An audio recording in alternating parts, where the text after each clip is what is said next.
तो यहाँ पर इसी मुद्दे पर बातचीत करने के लिए हमारे खास मेहमान हमारे साथ हैं। आपको बता दें कि राजेश सिंह है बीजेपी प्रवक्ता हमारे साथ हैं, अशोक यादव है सपा प्रवक्ता हमारे साथ है, प्रेम नारायण सिंह पाल है प्रवक्ता कांग्रेस, निरंजन पोद्दार है राजनीतिक विश्लेषक। ये सभी लोग हमारे साथ जुड़े हुए हैं। कि निरंजन पोद्दार जी, सेवा भाव नहीं है, ये सिर्फ एक रणनीति है। जब आप अपनी शैली, भाषा शैली और उसके साथ साथ जब आप कहते हैं कि जी मत कहिए, सिर्फ मोदी कहिए।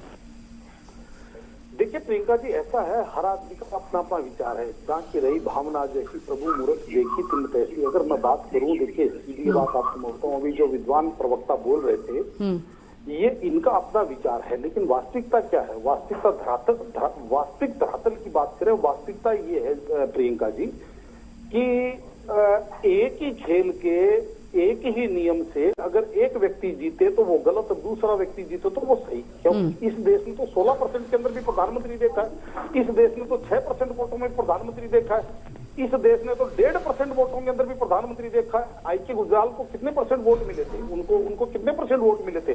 लेकिन यहाँ पे आपको ये चीज समझनी पड़ेगी, जो हमारी संसदीय व्यवस्था है, जो हमारी संवैधानिक जो एक दायरा है, उस दायरे के तहत नरेंद्र मोदी जी चुनाव जीत रहे हैं। और उनको वो क्या कर रहे हैं? वो ड्रामा कर रहे हैं, वो झूठ बोल रहे हैं, वो फेक कर रहे हैं, वो जनता को बरगला रहे हैं। मैं निश्चित रूप से एक बात कह रहा हूं प्रियंका जी, आज की तारीख में विपक्ष की वही स्थिति हो रही है कि हम हैं वहां, हम थे जहां। यानी कि कहने का तात्पर्य ये है, ये उत्तरोत्तर एक ही गलती को दोहराए जा रहे हैं, या दूसरी भाषा में कहूं तो एक ही पत्थर से बार बार ठोकर खाए जा रहे हैं। अरे भाई, आप चीज के परिप्रेक्ष्य में, यानी कि कारण पे नहीं जा रहे हैं। और हमारे यहाँ तर्क संहिता का एक सिद्धांत है कि कारण ही निवारण है। जिस दिन आप किसी समस्या के कारण पे पहुंचेंगे तो निश्चित रूप से उसका निवारण कर लेंगे। लेकिन आज क्या स्थिति हो रही है? आज स्थिति ये हो रही है कि चुनावों से पहले जिस तरीके से एक एटमोस्फेयर बनाया गया, या यूं कहें कुछ यूट्यूबर पत्रकारों ने जिस तरीके से एक विपक्ष को यह दिखा दिया कि भारतीय जनता पार्टी की लहर समाप्त है, उसके बाद में 3 राज्यों के जो चुनाव परिणाम आए, खासकर हिंदी बेल्ट की बात करो, और बार बार जो तेलंगाना की बात कही जाती है प्रियंका जी, आपको ये भी समझना पड़ेगा कि तेलंगाना में भारतीय जनता पार्टी का पहले से कोई जनाधार नहीं था। और 7% से अगर 14% वोट हुए, एक सीट से अगर 9 सीटों के ऊपर भारतीय जनता पार्टी जाती है, तो मुझे ये बताइए भारतीय जनता पार्टी हारी कहां? अगर उसको भी ये हार मानते हैं तो देखिए सीधी बात आपको मैं बताऊं, जब कोई भी पार्टी किसी राज्य में विस्तार करती है तो ऐसा नहीं होता एकाएक सरकार बना देती है। लेकिन जिस तरीके से अब तेलंगाना के अंदर भारतीय जनता पार्टी ने विस्तार, यानी कि कांशीराम जी एक बात कहा करते थे, आपने सुना होगा कि हम पहला चुनाव हारने के लिए लड़ते हैं, दूसरा चुनाव किसी को हराने के लिए लड़ते हैं, और तीसरा चुनाव जीतने के लिए लड़ते हैं। आज जिस तरीके से भारतीय जनता पार्टी ने तेलंगाना में चुनाव लड़ा है, तो ये चुनाव मेरे हिसाब से इन्होंने किसी पार्टी को हराने के लिए, यानी कि आज अगर 14% वोट जो कांग्रेस को नहीं गए और भारतीय जनता पार्टी को पड़े, वो अगर बीआरएस को चले जाते तो आप ये समझ लीजिए परिणाम कुछ उल्टे होते। यानी कि भारतीय जनता पार्टी ने बीआरएस को हराने का काम किया, और शायद हो सकता अगला चुनाव भारतीय जनता पार्टी वहां जीतने के लिए लड़े। पहली बात। दूसरी बात देखो, लेकिन बीआरएस को हराने के चलते, अगर वो बीआरएस को हराने के लिए है तो फिर इसमें तो फायदा कांग्रेस का ही हो गया ना? नहीं, इसके अंदर प्रियंका जी होता क्या है, आप देखिए, ये हमारा अपना एक विज्ञान है, या हम अपना एक विश्लेषण है। बाकी जो राजनीतिक पार्टियां होती हैं उनका धर्म होता है अपना विस्तार करना, अपने आप को स्थापित करना किसी भी राज्य में। और भारतीय जनता पार्टी ऐसा नहीं है क्योंकि बीआरएस को हराने के लिए वहां पे गई, भारतीय जनता पार्टी अपना विस्तार करने के लिए गई थी। अब दूसरी बात आपको एक चीज और बताता हूं प्रियंका जी, अगर नरेंद्र मोदी जी जनता के साथ कनेक्ट कर रहे हैं, और अगर मान लीजिए कोई दूसरा विपक्ष का नेता उस दौड़ में समकक्ष नहीं है, तो आपको इसके बारे में आपको मेरे हिसाब से सोचना चाहिए, ना कि केवल खाली एक उंगल। आपका दृष्टिकोण हो सकता है, आप आधा गिलास खाली भी समझ सकते हैं, आप आधा गिलास भरा भी समझ सकते हैं। देखिए प्रियंका जी, मैं बड़ी ही जिम्मेदारी के साथ आज एक चीज कहना चाहूंगा। हो सकता है ये जो विपक्ष के विद्वान प्रवक्ता मेरे ऊपर कुछ भी व्यक्तिगत लांछन भी लगा सकते हैं, टिप्पणी भी कर सकते हैं, लेकिन जितना मैं समझ रहा हूं, आज जिस तरीके से नरेंद्र मोदी जी, हम लोग हंसी उड़ाते हैं, विपक्ष, खासकर विपक्ष की बात कर रहा हूं कि जिस तरीके से विपक्ष हंसी उड़ाता है कि मोदी जी ताली थाली बजवाते हैं, मोदी जी बालकनी में खड़े होकर के दीपक और लाइट टॉर्च जलवाते हैं, मोदी जी हर घर तिरंगा। अरे भाई, एक बार आप इस चीज से समझ के चलिए। और अगर किसी को इस चीज के अंदर ऐसा लगता है कि भाई मैं अगर बकवास कर रहा हूं तो एक बार आप अपने जो सर्वमान्य नेता है अपनी अपनी पार्टी के नेताओं से एक बार घोषणा करवा के देखिए कि भाई आप भी उनको बोलिए कि बालकनी में खड़े होकर के तोड़ तोड़ दिए जलाइए, पता चलेगा कितनी जनता आपसे कनेक्ट है।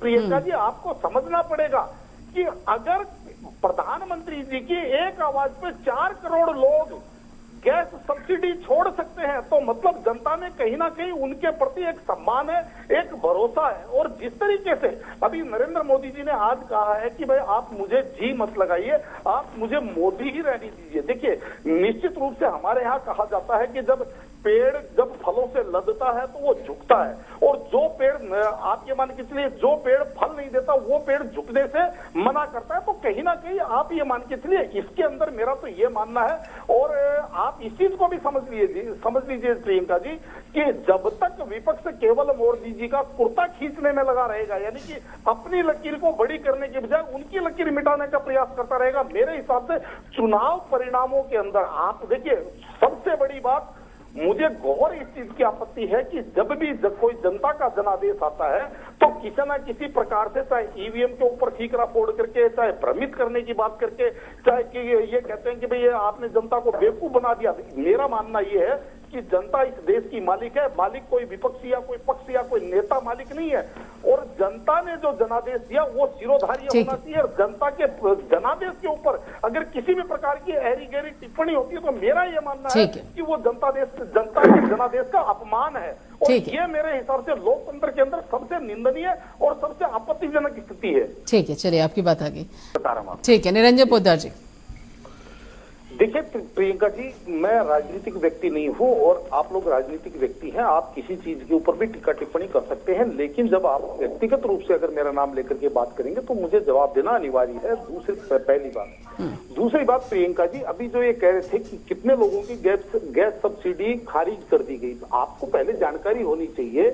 वास्तविकता ये है कि जो सब्सिडी का जो रिवर्सल है ये कहां से शुरू हुआ? ये तो 2007 में जब मनमोहन सिंह जी की सरकार थी उसी टाइम डीजल पे या गैस के ऊपर हर मंथली उसके ऊपर गैस सब्सिडी का रिड्यूसल शुरू हो चुका था।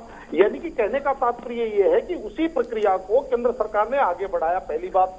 और जिस तरीके से मैं भी आपको क्या कह रहा था प्रियंका कि दोहरा मापदंड जनता बिल्कुल भी पसंद नहीं करती, और दोहरे मापदंड में होता क्या है कि आप 2006 के अंदर एनपीएस ओपीएस हटा करके एनपीएस लागू करते हैं, और उसके बाद में 2014 में आकर के फिर ओपीएस को और एनपीएस को बुरा बताते हो। तो 2014 के बाद में सबसे बड़ी बात क्या प्रियंका जी, आप मुझे एक बात बताइए, आप भी इतनी सीनियर पत्रकार हैं प्रियंका जी, और बहुत वर्षों से आप जो है सारी राजनीति को आप कवर कर रहे हैं। मुझे एक बात बताइए, पिछले 5 वर्षों के अंदर जहां जहां पे भारतीय जनता पार्टी चुनाव हारी, चाहे कर्नाटक में हारी, चाहे हिमाचल में हारी, चाहे तमाम राज्यों के अंदर चुनाव भारतीय जनता पार्टी हार के गई, कभी किसी भारतीय जनता पार्टी के नेता को आपने ये कहते हुए सुना कि भाई ये ईवीएम हैक हो गई या जनता को भ्रमित कर दिया या कांग्रेस ने जनता को जो है बेवकूफ बना दिया? कभी नहीं सुना होगा आपने। भारतीय जनता पार्टी एक स्टेटमेंट आता है कि हाँ ठीक है हमारी कहीं कमी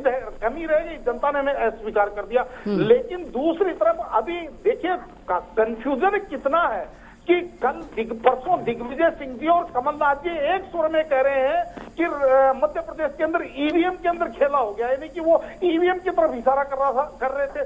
और आज जिस तरीके से कांग्रेस के प्रवक्ता तमाम टीवी चैनल्स पे, इंक्लूडिंग आपके टीवी चैनल पे, सब लोग कह रहे हैं हमें 10 लाख वोट फालतू मिला। अरे भाई पहले तो आप ये निर्णय कीजिए कि ईवीएम सेट थी या आपको 10 लाख वोट फालतू मिला है, तो इसका मतलब ईवीएम ठीक थी।